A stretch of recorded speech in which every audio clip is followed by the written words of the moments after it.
Hello everyone, and welcome to a chill video with gentle ambiance, here to give you some facts about some amazing cryptids and maybe luring you to sleep in the meantime. I want you to picture yourself in the wilderness, maybe sitting around a campfire, maybe up in the Appalachian Mountains, or if you would prefer to be on the rocky edge of Loch Ness, we're going to be spending tonight learning about a few cryptids. Come along with me on this journey into the wilderness, as we journey far and wide around the globe, down into the depths of the sea, high into the reaches of the sky, and occasionally into some people's homes, as we learn a few tidbits about some of these cryptids.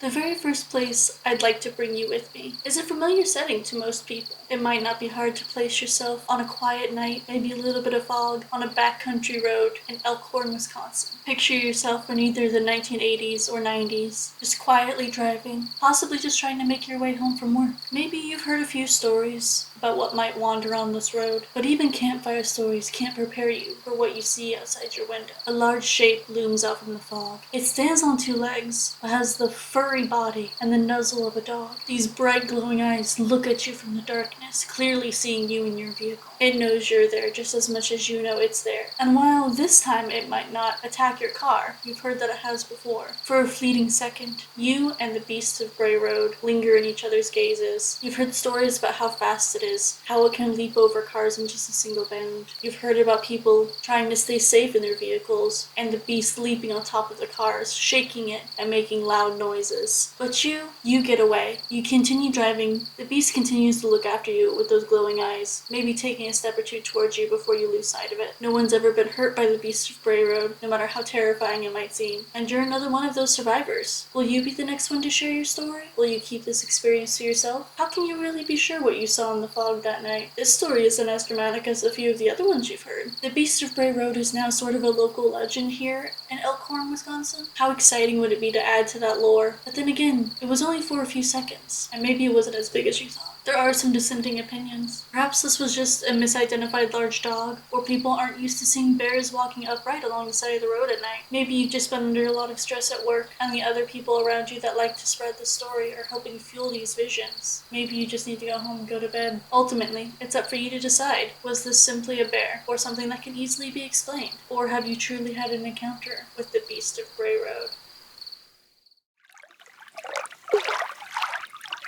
Let's move a little further north from Wisconsin into Canada. In the summer heat, you decide to take a trip down to Lake Simcoe in Ontario. It's a relaxing spot for a nice little vacation. However, you can be sure of one thing. There's a lake monster. With your eyes stretching out over the dark waves, you can't help but think about the Igopogo, very famous lake monster from British Columbia. Is that maybe a dark shape you see way in the distance? This smooth body. It's hard to see amongst all the dark shapes. The movement from the water is very confusing to the eye. When you think about this lake monster that's much closer to home, in this exact lake, the Igopogo, it might not hold the same notoriety as other lake monsters, but to you and your community, this is just as important. In the 70s, sonar detection was done in this lake, and they did pick up some large moving objects. And wouldn't it be so lovely to have something so marvelous, so close to home? People around you have told you that it's shy. Maybe that's why you've never seen it yourself. Maybe that's why it's so hard to believe the people that say they have. And you've heard the dissenting opinions. Perhaps people just mistook a very large fish, like a sturgeon. It is so hard to determine what you're truly seeing from so far away with so much visual interference. Sometimes abnormal waves out of the corner of your eye might look like something, especially if you're expecting it. Logs in the water seem more alive than they are, and sonar is not perfect. Sometimes a large school of fish can just read as a large animal. But who can deny the breath of mystery that is the wind coming off the lake? The Igopogo might not have shown you its face today, but does that truly mean it will never show it and never has before? Away from the mysterious lake, across the ocean in the UK. Put yourselves in the shoes of a small English child. Imagine hearing stories from your uncle, or maybe an older cousin, or maybe another classmate. The UK seems to be chock full of cryptids, yet this one particularly has caught your attention. Maybe from the fact that it seems like this might not be a cryptid at all, yet that doesn't mean that it doesn't have an interesting explanation. The Beast of Bodmin Moor is an extremely famous example, yet there are so many stories about the phantom cats. Alternatively, simply called big alien cats. You've heard stories about panthers in places they shouldn't be, maybe mountain lions stalking people who have never seen them before. They shouldn't be here. Cougars don't belong here, and yet people have seen them. Or maybe they think that's what they're seeing. You can't help but to think about other cryptids that seem to resemble animals, but truly have a more sinister or alluring nature. People call them cats because that's what they've seen before. Maybe these are an entirely different thing. These phantom cats stalk the UK. People have seen them, these dark shadows against the dark background of the night. And although you know that there's always the possibility that an illegal pet trader might have lost one of their kittens, or that sometimes feral cats can get much bigger than people expect and look very confusing at night from afar, that might seem like the most reasonable explanation. But the world hasn't always been reasonable, and there have been weird things in the past. You don't know for sure what these phantom cats are. Your parents might be sitting there telling you to not worry about it, that these aren't some unknown creature. They are simply these cats that we already know about, simply being in a place they're not supposed to be. But stranger things have happened before, and perhaps they can happen again. Now let's move away from these towns and cities, now towards the jungle. South African jungles are full of life, and there are many species that would have been completely new to 19th century explorers. Perhaps the European explorers came in contact with the Umdhlebi and simply misunderstood the people there when they spread that it was a sentient and murderous tree. The European explorers did not understand what they were seeing. So whether there's truly a murderous tree that lets out poison gases that kills other animals and plants around it, or if these European explorers simply misunderstood what they were being told by the local population, one can never really know. Science is aware of trees like euphorbia, which does truly emit poisonous fumes. Did these explorers misunderstand what is essentially a strange happenstance? Poisonous plants exist all over the world, and this specific tree is not at all sentient. But did the European explorers simply not understand what they were being told, or were they actually being hunted in a land they didn't belong in? Either way, the name of this cryptid, Umdhlebi, does come from a misspelling of a tree that already exists. A tree out for revenge, or a tree behaving naturally, or are they the same thing? You will have to be the judge. Perhaps you're feeling a little bit claustrophobic in this jungle, so let's move out to the open air over Sri Lanka. Out here there is a tale that's a little bit similar to that of the Irish Banshee. This is a tale of a woman's soul who was lost during childbirth and now flies across the horizon, shrieking out in ill omen, foretelling of death. This being, the Ulama, also sometimes called the devil bird, is feared in the twilight. But who wouldn't fear an omen of death? Stories have been passed down generation after generation, and the name itself, Ulama, comes from the word screamer. Of course, other people have tried to explain this, whether it's an owl that has a bizarrely human-like screech. These have been seen before and been recorded before, even in the area. Many animals sound surprisingly like humans in distress, but with such an ill omen and a fortune of death, I think I would also stay away from a creature like this.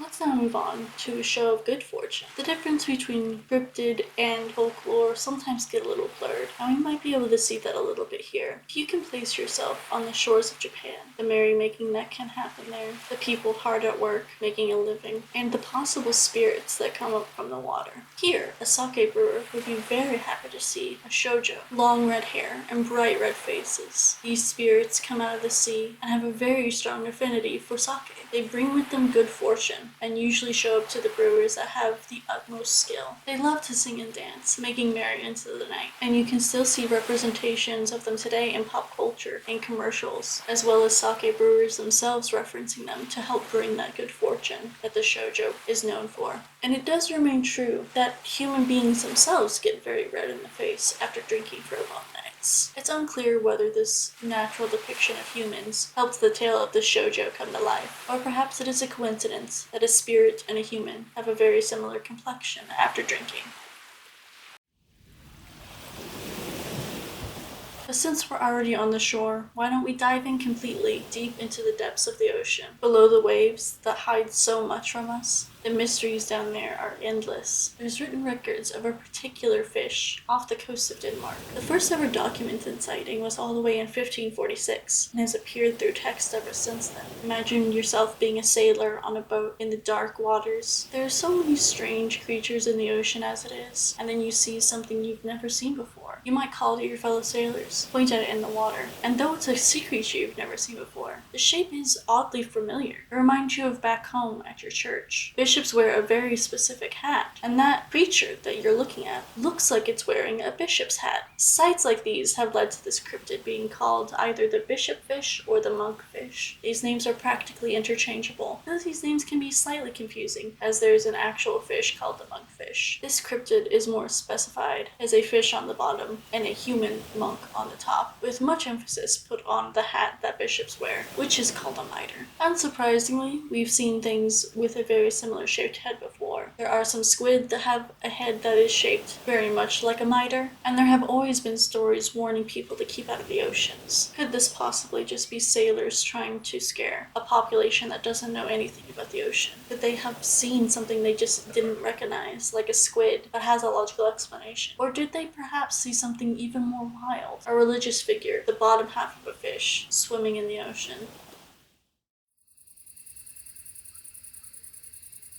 The last creature I'd like us to talk about today, again, might not be able to be described as a cryptid fully. There have never been any true sightings of this creature, and it is widely known to be a joke. We'll round it out, no pun intended, with another American legend. There were many tall tales that were spread as America was beginning to expand. Most of these do not fall into the most restrictive definition of a cryptid. However, pretty much all of these fall into the description of a fearsome critter. A strictly American folklore, mostly spread by lumberjacks. You can imagine yourself in the place of a very young man, his first time out by himself. Maybe it's your first true job away from home, and now you're out in the wilderness with these much older men who know so much you look up to them for knowledge and guidance. And around a campfire late at night as you're eating your supper, they tell you the story of a very fearsome critter, the hoop snake. They lead you on a marvelous journey in your mind about a snake who will coil itself up, biting the end of its tail, and stand up like a wheel and roll faster than horses can run. And perhaps the more mischievous of them wants you to imagine that it's rolling towards you. Anybody in the woods like this, of course, would be afraid of snakes, and the idea that they can move at such a pace, in such an unnatural way. Maybe you'll be a little bit more on the lookout now, and when you go to sleep, you'll make extra sure nothing can get into your sleeping bag. After all, it is very well known that some snakes do in fact coil up, whether it's to pounce with their prey or to defend themselves. How much more is it really to believe that maybe they can then roll towards you? And just like the marvelous hoop snake, we have brought it all the way around. Thank you for taking this time to come with me on this journey around the world, speaking and learning about some of the cryptids that maybe don't get as much attention as they should. The idea that there are so many undiscovered cryptids around the world, and that all cultures agree on the fact that there are things we do not understand, is amazing. And whether this is showing our human connection through imagination, or our human connection through trying to protect ourselves from things we don't know, I will always enjoy myself going on these little adventures. I hope you enjoy them too. The unfortunate news is that this brings our video and therefore our journey to a close. I hope you all very much enjoyed spending this time with me. Thank you so much for accompanying me, and I will see you all in the next one.